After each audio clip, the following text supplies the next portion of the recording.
Top rank promoter Bob Arum hinahanap na ng mga Japanese fans. Nagtataka na ang mga Hapon kung ano na nga ba ang movement ng Top Rank at ano na nga ba ang papel nito ngayon sa karir ni The Monster Naoya Inoue. Matatandaan kasi noong January 2025 sa naging laban ni Inoue kay Yejun Kim, present sa Japan si Lolo Bob sa tabi ni Inoue. Tapos noong May 2025 sa naging laban naman ni Inoue kay Ramon Cardenas sa Las Vegas, USA, natural present din si Arum.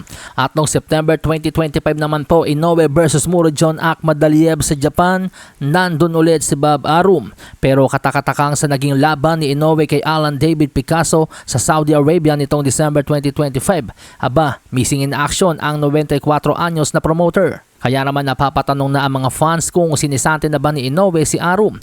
Umalis na nga ba sa Top Rank si Inoue? Mula July 2025 hanggang sa kasalukuyan ay wala pa rin pong broadcast partner ang Top Rank mula nang hindi na sila i-renew ng ESPN. Kaya naman ang mga boksingero ngayon ni Arum ay pasabit-sabit lamang sa ibang boxing events tulad ni Raymond Moratalia, Teofimo Lopez na lalaban sa January 31 at ipapalabas ng The Zone, at sa darating na February 28 naman po si Emmanuel Baquero Navarrete. So ilan po yan sa mga bigating pangalan na hawak ng Top Rank na ngayon ay sumasabit sa ibang boxing events. Kaya naman ang posibilidad na iwanan ni Inoue si Arum ay mukhang malaki na ang tsansa dahil unang-una hindi naman kailangan ni Inoue ang Amerika para kumita ng malaki. Mas kailangan ni Arum si Inoue para kumita siya ng malaki.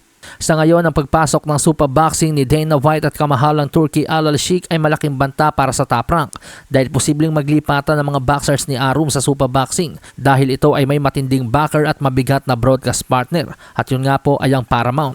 Bagamat wala pang opisyal na pag-aanunsyo ang kampo ni Inoue kung kumalas na ba sila sa Top Rank, pero kung magpapatuloy po ang Top Rank na walang malaking broadcast partner, hindi na po ako magtataka kung sisantihin ni Inoue si Arum bilang kanyang American co-promoter. At hindi na rin ako magtataka kung biglang umanib si Inoue sa Super Boxing na pinamumunuan ni Dana White at kamahalang Turki Al Sheikh. Lalo na't may mga balita nga po na ang isa sa mga gustong makalaban ni Naoya Inoue na si Jesse Bam Rodriguez ay kinukuha po ng Super Boxing. Although tinubasan po ng Matchroom ni Eddie Hearn ang offer ng Super Boxing, pero may ongoing bidding pa rin yatang nangyayari. Now imagine Bam Rodriguez at Naoya Inoue pumirma pareho sa Super Boxing. Posibleng ito ang maging kauna-unahang pay-per-view event ng Super Boxing.